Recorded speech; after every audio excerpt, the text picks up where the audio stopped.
Hello, and welcome to episode 10 of the Noiseblast Hour, sponsored by Noise Engineering. I'm Chris Kaiser, the doer of many things here at Noise Engineering, and I'm really excited to bring you another show today with a couple of really awesome performers. First up, we're going to have Moxie Martinez. Moxie is a self-taught DJ and producer who has created, performed, produced, and contributed original music and DJ sets for a variety of projects, both nationally and internationally since 2003. They've been making music for a while. They've worked and collaborated with individual artists, art institutions, art galleries, dance studios, live music venues, and film projects throughout their career. You can check out Moxie on their Bandcamp. They have two, Osha Meredith and Moxy Martinez. I'll put those links in the description below. After that, stick around for a chat with Moxie. Then we'll have Proximal Distal performing. Proximal Distal is the music outlet of Jennifer Trezza. Jen is a longtime synth enthusiast. We might say synth hoarder or synth fetishist. She currently works as a criminal defense investigator in Portland, Oregon, and she's a friend of Noise Engineering. For this episode, some of you may remember that we often offer a tip jar for artists. Both artists in this episode have chosen to forego the tip jar, but have chosen charities instead. So we'll put links to these in the description down below as well. But if you are so moved, please feel free to make a contribution to Eurorack, the organization that many of you are probably familiar with, committed to providing children and young adults of color access to modular synthesizers and sound design tools, or the Marsha P. Johnson Institute, which is devoted to defending and protecting the lives of Black trans people.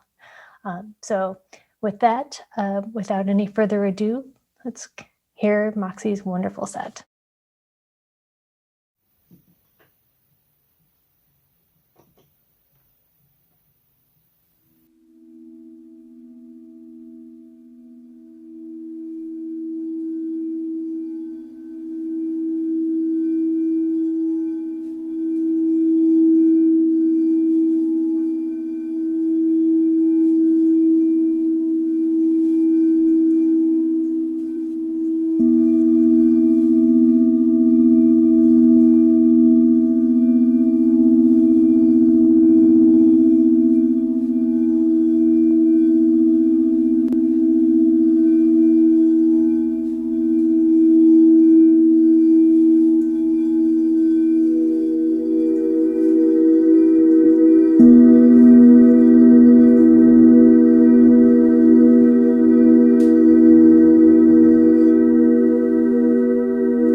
Okay, so I'm here with Moxy Martinez, who recorded that amazing set that we just saw. Moxy, thank you so much. That was awesome.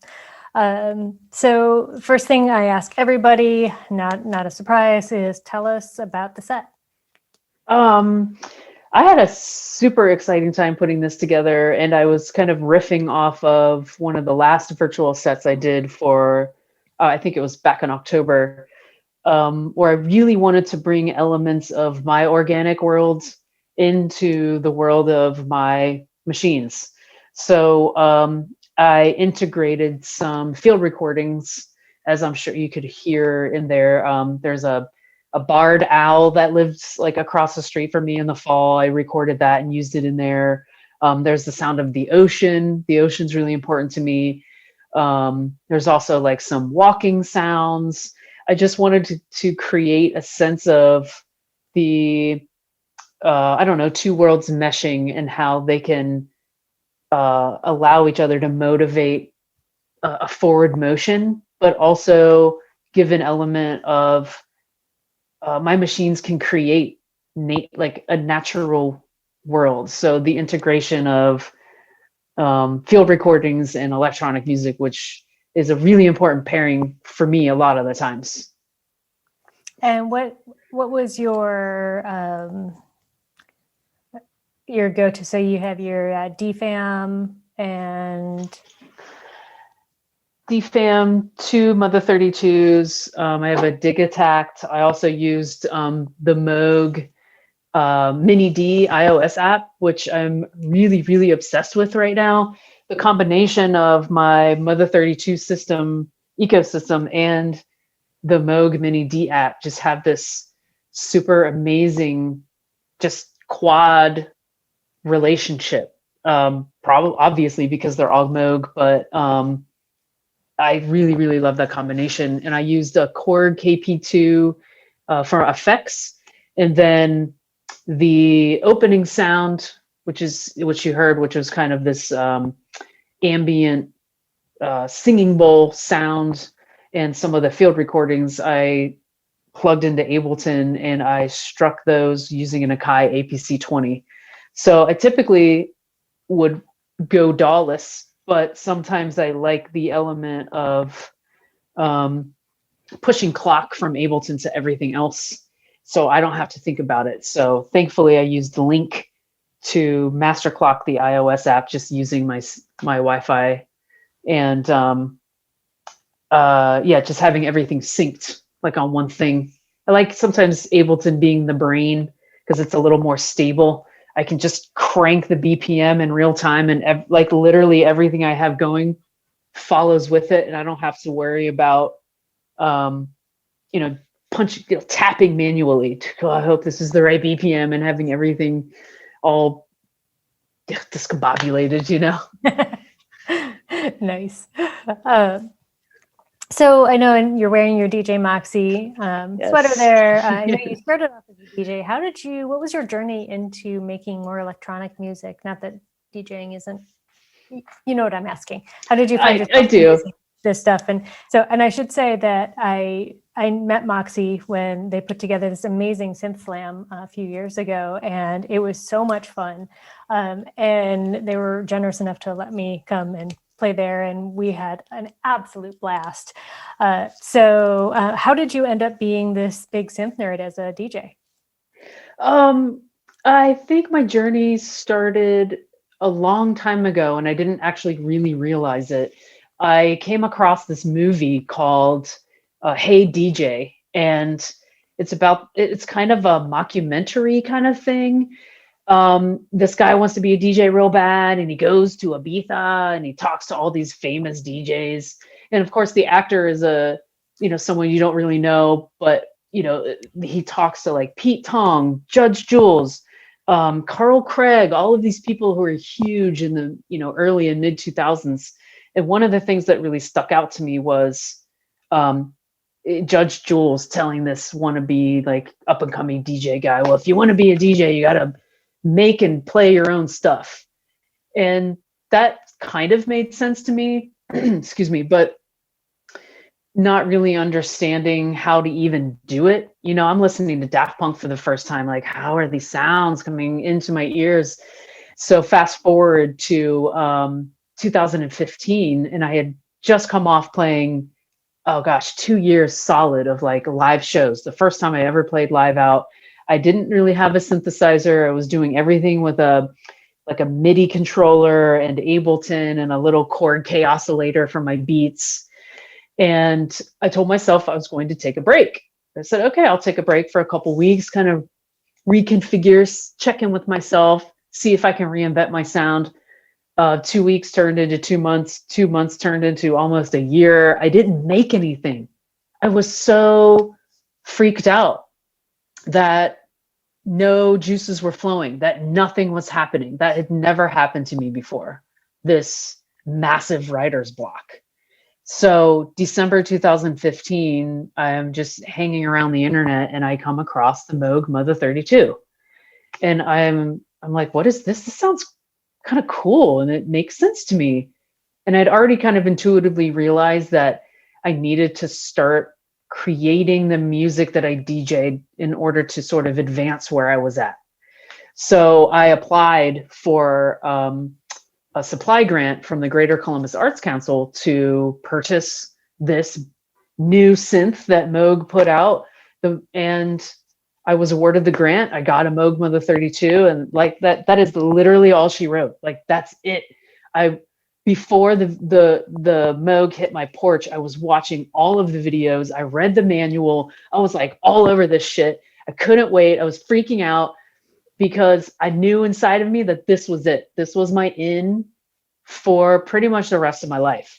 And then from there, connecting with the synthesizer world online and seeing all of the possibilities, all of the infinite sounds and textures and cool things people are doing, from like black metal to the most beautiful ambient music I've ever heard in my life. And it just made so much sense to me. And the Synth Slam is not only an homage to a friend of mine who passed away, that we had talked about doing the Synth Slam together. So the Synth Slam to me it's important to show people that synthesizer music is accessible. It's fun. You don't have to have degrees in music theory. You don't have to be this crazy scientist. You just have to appreciate sound and audio and what you can do with it. So I really attribute my synth journey to the Moog Mother 32 just breaking through my life and my brain, just exploding my brain like so hard. That's so awesome. So changing gears a little bit, I like to ask performers where they grew up and sort of a little bit about their background. And then from that, I'll ask, how does your background influence the music that you make, both like in time, so as in like when you grew up, but also in spaces where you grew up? I grew up in a pretty conservative suburb of Cincinnati in the 80s and 90s. And accessibility to music, dance music and electronic music especially, was really hard to come by in any other ways other than getting CDs from the library, or at least for me, like I would cruise my FM radio constantly. I would go from the top of the dial all the way to the bottom. And sometimes I would be able to get the college station out of Miami University. And that's when I was exposed to like, like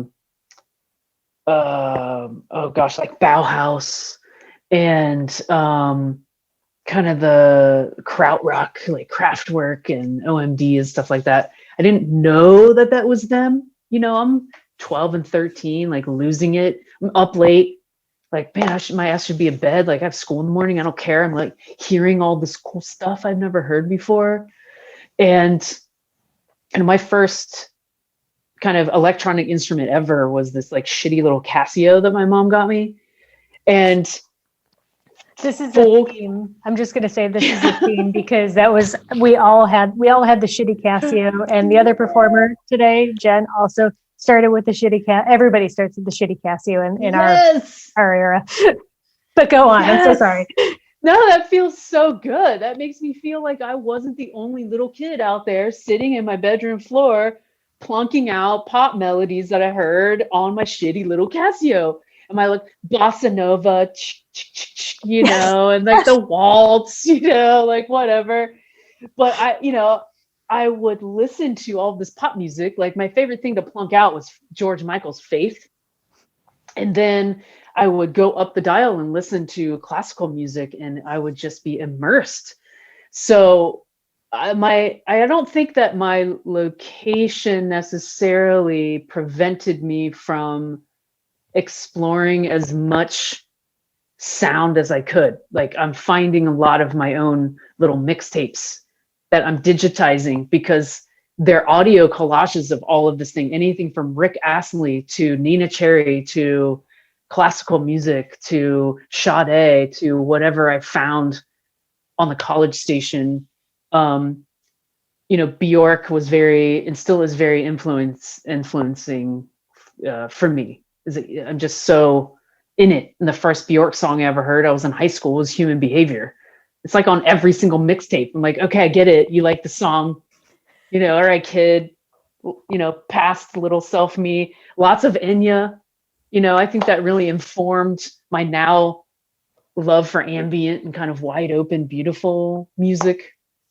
So it wasn't until way later that I was introduced to dance music. It was actually the eve of my 21st birthday, which in turn, hearing this specific song like opened up my life. I knew I was going to be a DJ for the rest of my life. So dance music that wasn't on the radio, like CeCe Peniston and the Casey and Sunshine Band, typical stuff that came later.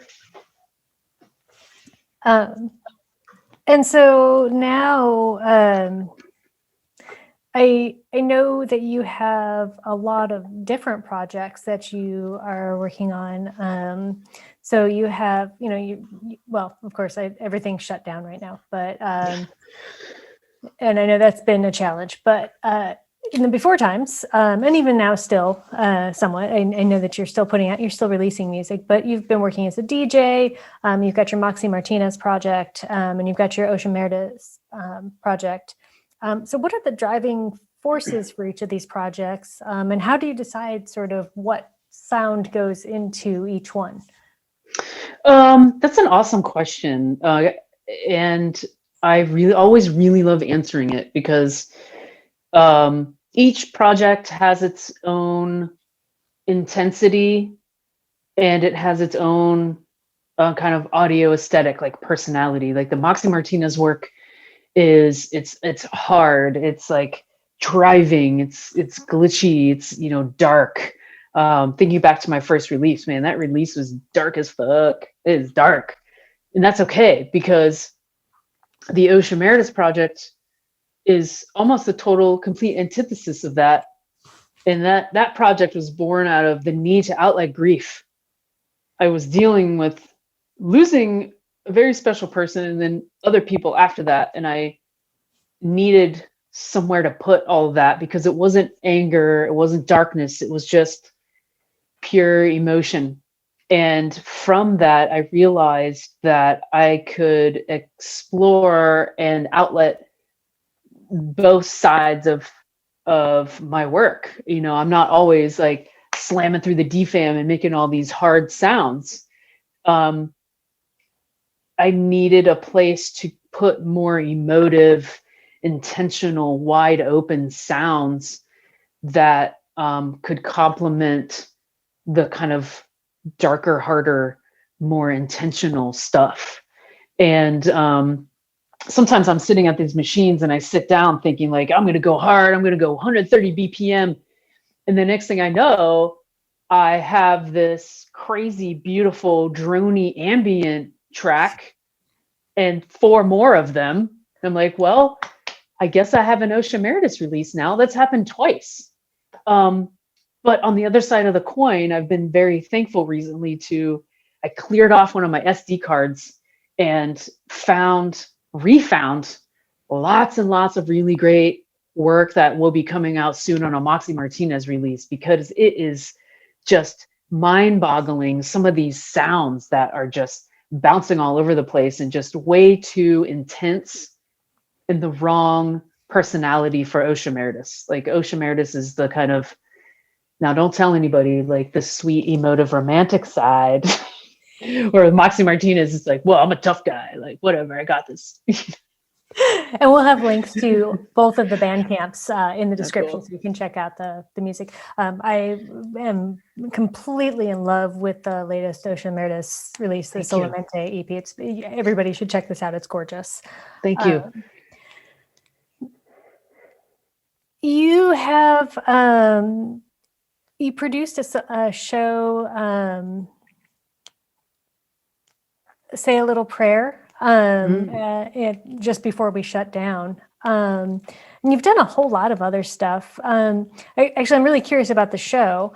How did that come about? But I also want to ask you a bit about, like, it seems like pretty much everything you do is community driven. You do so much within the community in Columbus. I guess, not really sure what my question is there, but like, how did you become so involved in the community, and what motivates you to be so community involved? I have to attribute the whole community feel and thing to my DJ life. When I started, I made sure to play lots and lots of different events. I didn't want to pigeonhole myself into just club dance parties, just this or that. And within that, I was very, and I still am very grateful and humbled to have a music career that is relatable to so many different parts of, the arts community here, between art galleries and dance parties. And I've done the World Naked Bike Ride. I've done in stores for like Puma and Nike. I really feel like, same with my synthesizer world, I always want to be accessible. I want to show people that being a DJ isn't this thing that is unattainable or inaccessible. So really making sure that for the first 5 to 8 years of playing, I just made myself available. And within that, created lots of networks, lots of connections, lots of opportunities. And a lot of that is also being really professional and really, willing to work, but not bend over backwards. And I think a lot of times artists feel like we have to bend over backwards to get somewhere, but we don't have to compromise our art for it to be respected. And I feel really thankful that there is a mutual respect there with the community that I am in, that we all are here for each other, because we're all just trying to get somewhere, which is just getting our art and our music seen and heard and recognized and acknowledged. So I feel really grateful for the support that I've always had here. And it's been, 16 or 17 years now. And I feel on top of the world that I'm still working, I feel so grateful for that. Yeah, that's amazing. Do you want to say a few things about that show, the Say a Little Prayer show? That seems pretty. Oh, yeah. That honestly is like one of the peaks of my life. I was so, I'm trying to think of the right word, over the moon that I was able to collaborate with a good friend of mine who's one of the most talented individuals, Sharon Udo. She goes by Counterfeit Madison. She happened to be the resident artist for the Wexner Center for the Arts. And the resident artists get to play and perform lots and lots of shows throughout a calendar year. So part of that residency, Sharon approached me and said, hey, like, I think your idea that we talked about like a year and a half ago about producing an Aretha Franklin show, and this was before Aretha passed. I think I would like to do that. If you want to produce it, let's talk about it. And I was just like, okay, so this vision isn't cockamamie and you actually get it. And this is someone that I respect. So, sometimes you present these ideas, you're like, am I just full of shit? Or like, can you like really make this work?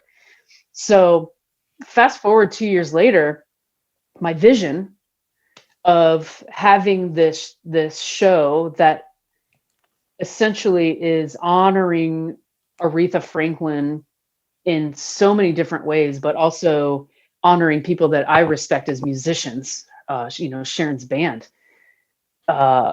I put together a playlist, Act 1 and Act 2, and I had certain arrangements that I heard in my head. Now, I can't really, like, I can read music, but I don't know shit about theory. I don't know anything about time signatures. I know 4/4, like that is it. 3/4 maybe. I know what sounds right. I know what good dissonance sounds like, and I know what shit dissonance sounds like.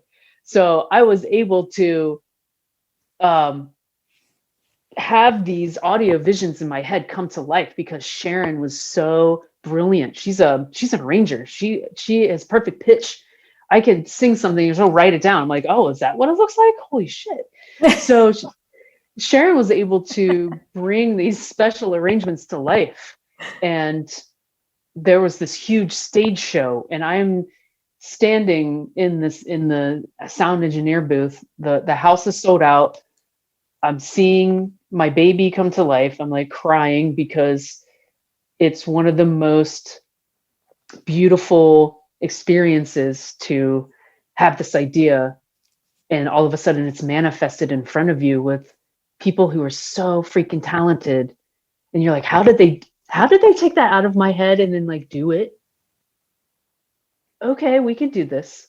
And I feel so grateful that that was the last big thing that happened before the pandemic, because I was able to kind of ride that excitement through for a little while and like remember like, okay, shit's not really that bad. I just did this really neat thing. And I also, producing this show was really important. Going back to community was really important for my community, for it to be accessible to anyone, who wanted to go. So I really wanted to make sure that tickets weren't, super expensive, that, if someone was like, hey, can you put me on your list? I'm like, yeah, let's do it.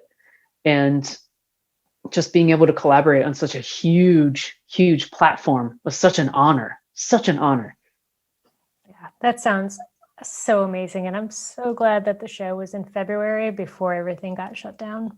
Oh, me too. I would have just probably bawled my eyes out and just hoped for the best, because we didn't all, like, a lot of us weren't that lucky. And my heart goes out to everyone who hasn't been able to play this past year. I feel grateful that I've been able to, and that's humbling in and of itself. I loved your set, and I'm so happy to have had you on the show. I have to ask you, do you have any new music? When can we expect new music? Yes. I just finished the first side of this tape. It took me a little longer than I expected, but I am looking to release this new Moxie Martinez album. We're looking at sometime this summer. It's been almost 2 years since I released any Moxie Martinez music, and this is all Moog. I mean, it is all Moog. It's the hard, glitchy stuff. It's the deep, resonant, filtered stuff. It's wild patching. It's very exciting. Pretty sure it's going to be a 60-minute tape. It's going to be a limited run. I'm not exactly sure how many yet, but definitely less than 50. And it's going to be all DIY. I'm going to dub them out, put them all together. It's going to be really special. Just me on a tape with a lot of TLC. Nice. Like tough love. This tape is going to sound like tough love. Love it. Okay, well, that's, I think, all we have time for today. Moxie, thank you so much for joining us. It's been such a pleasure to see you again, and I miss you so much. And I can't wait till we can actually do this again in person. Same. It's been an absolute honor, and wow, always thrilled to be a part of this community. So thank you so much. Thanks again, Moxie. And from here, we're going to go to Proximal Distal. Take it away, Jen.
I'm here with Jen, and Jen, that set that you gave us is absolutely incredible. I freaking loved it. I was just grooving along the whole time. Thank you. Why don't you walk us through what you did, kind of in a nutshell? Okay. So, the bass, the clock, and tempo, and all that was coming from the Octatrack, which most of my hats came off the Octatrack. There were some light sampling duties. I didn't use it as a sound source that much. I got an Erica synth bass line down here, which I just am in love with this thing. It's the funnest. It's fun. It's easy. It's like a really giant sweet spot. So that did a lot of bass duties.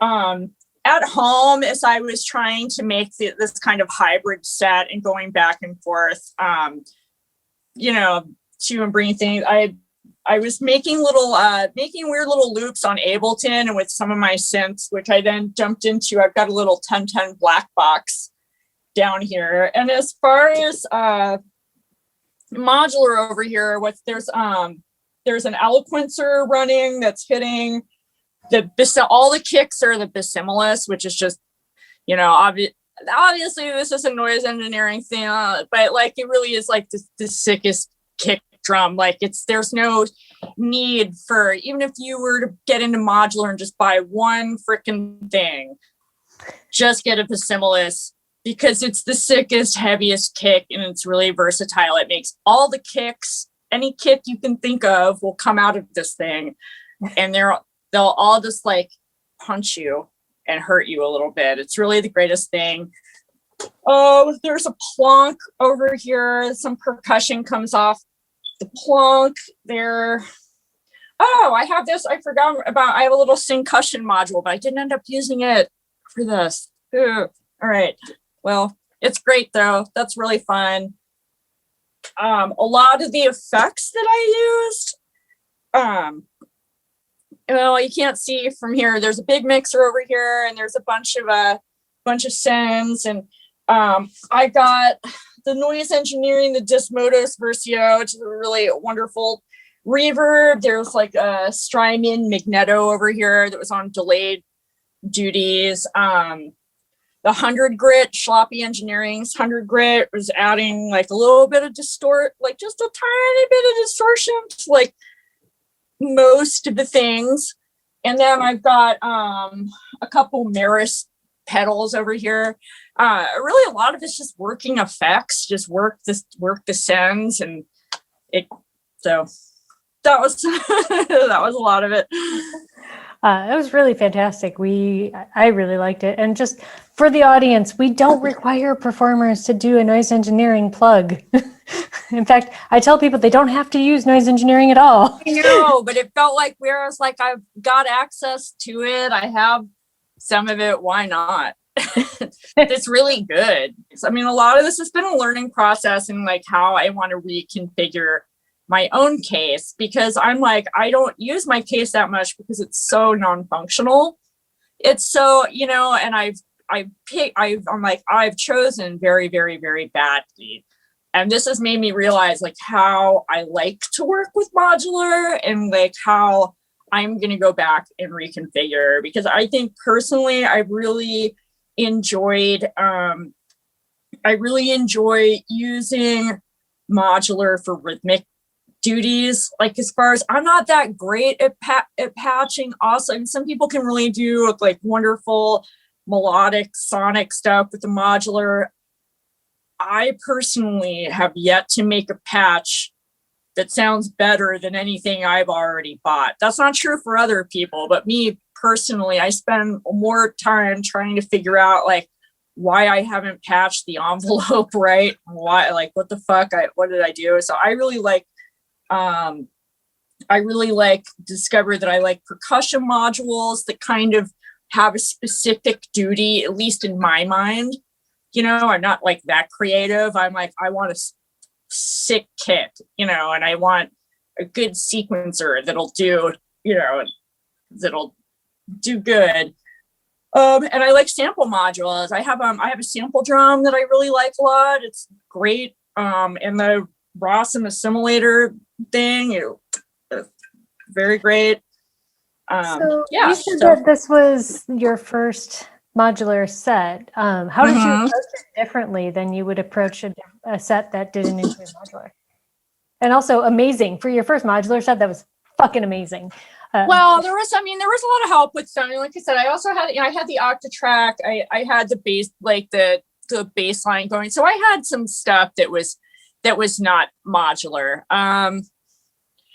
Baby steps. I approach honestly. At first, I had these grand ideas that I'm like, I'm going to make some generative, rhythmic thing. It'll be real. And that I quickly realized that I'm just not there yet.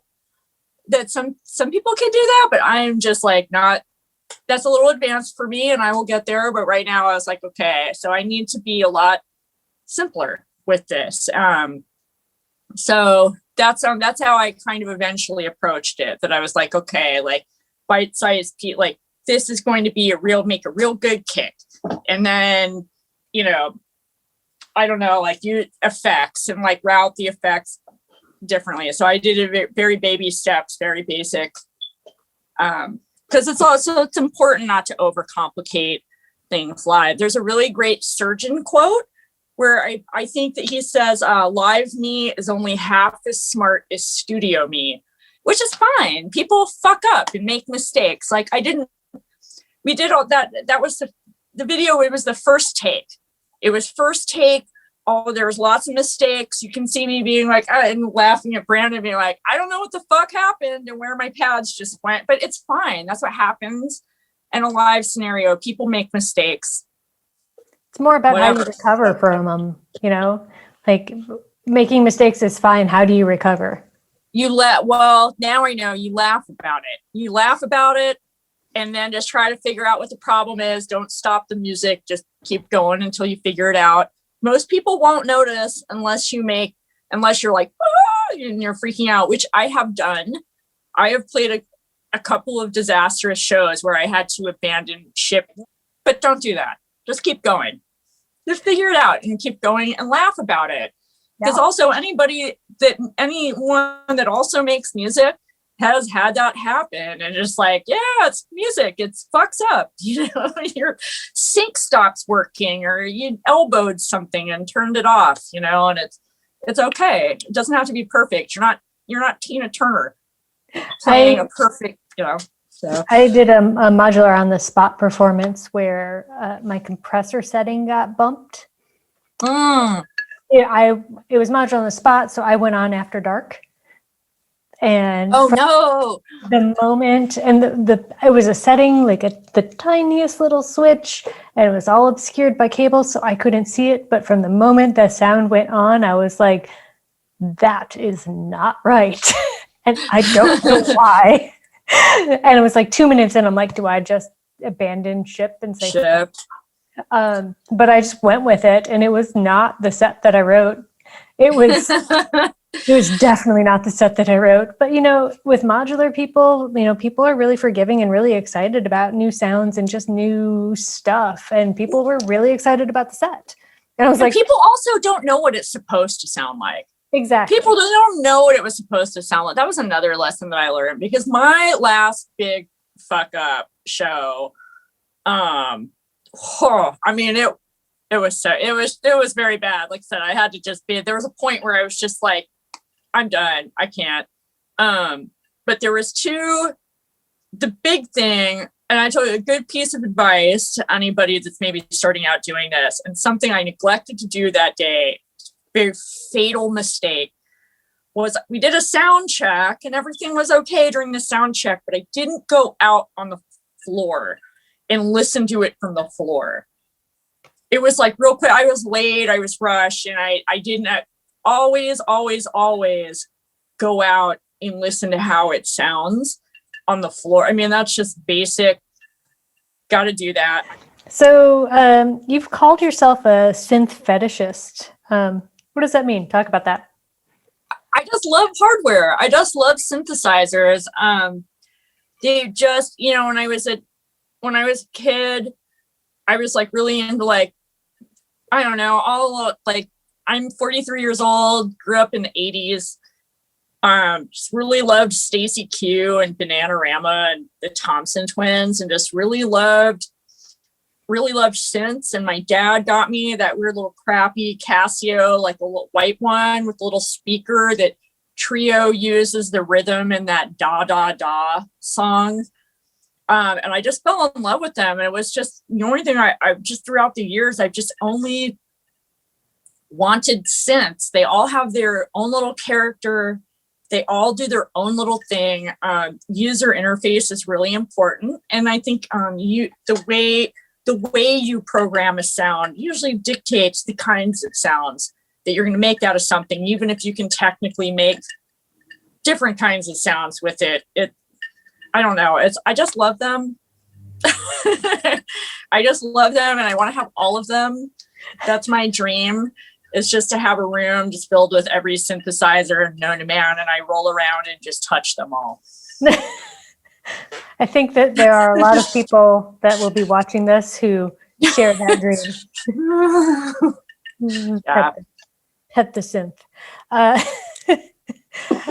I would be lying if I didn't share similar. Yes.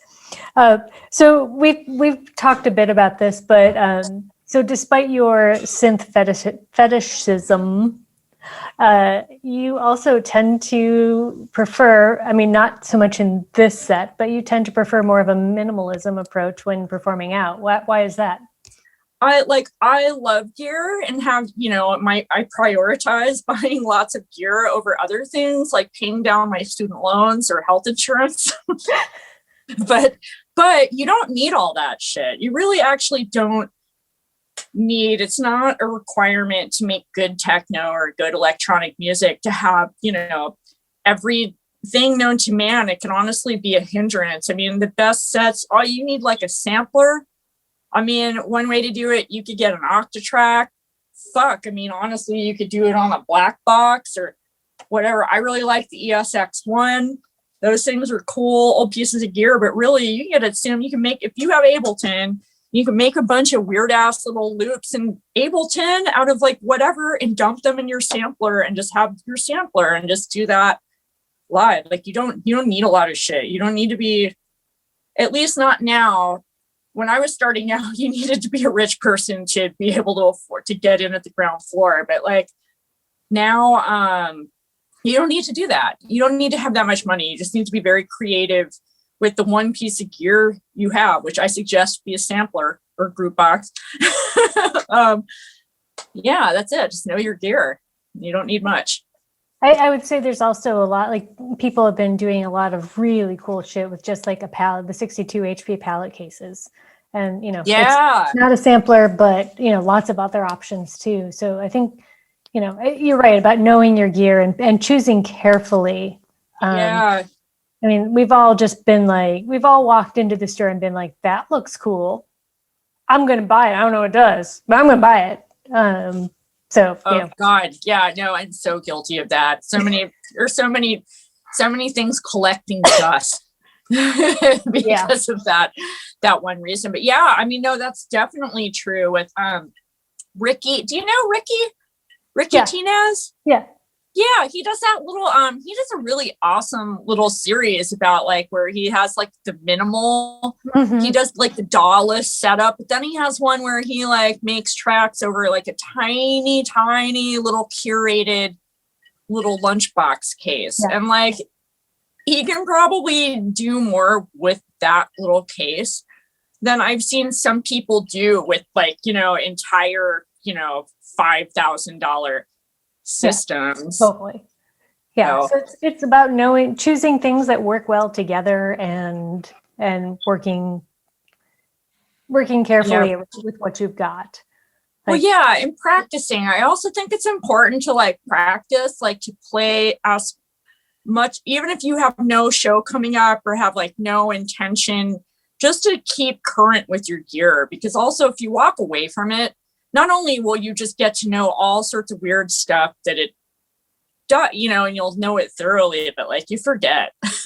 Well, I mean, I think underscores something that I tell people when I'm trying to teach somebody just an introduction to what modular is. Like people seem to think that they, they're going to just walk up and understand what modular synth is in 5 minutes. I'm like, would you ask somebody to teach you violin in 5 minutes? Like, it's an instrument, right? And so, yeah, you have to practice. You have to practice modular. You have to, like, all of these things are instruments. And if you walk away, you're going to forget it. You're absolutely right. Yeah, you're going to forget.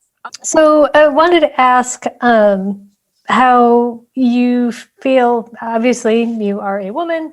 How is being a woman in the music industry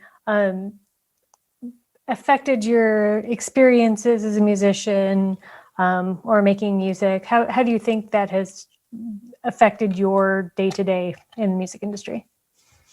I'm going to say something that's going to be common knowledge to any woman that's walking this. That I do feel like as a woman still in 2021, it's like in jobs, like in music, like you really, like, sexism is still here, despite what, random dudes on the internet say.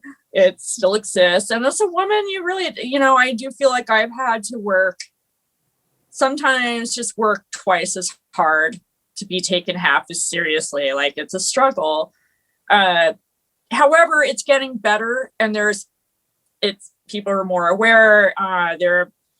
People are, even though we have a long way to go, at least in my scene and in my community, and I guess when speaking from Portland, Oregon, where I am, people are really trying to do better. They're trying to do better. They're trying to schedule more people of color. We used to have a really great space here. I don't know if it's still going, called S1 Gallery, that really did a good job of being inclusive. But now even some of the more dude promoters that I know that usually have sausage fest lineups, they're trying a little harder, and that's cool.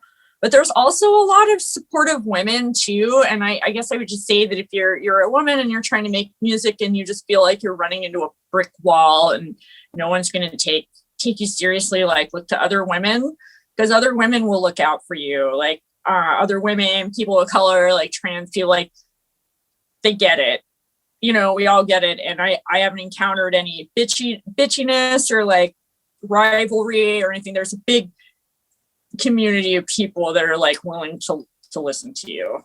So yeah, it's slowly getting better, but not all there. And then there always will be some like shithead that I do feel like this is for non-coronavirus times. Obviously I haven't played a show since fucking whenever. But usually there always will, just prepare yourself. There was always going to be the one guy, and this has happened to me at nearly every show, that has asked me, oh, you're playing, is your boyfriend playing? No, I'm playing. I'm one of the acts. Oh, well, who set it up for you? And we're like, fuck you. That's just going to happen. And they're just an idiot and they don't matter. So there's that.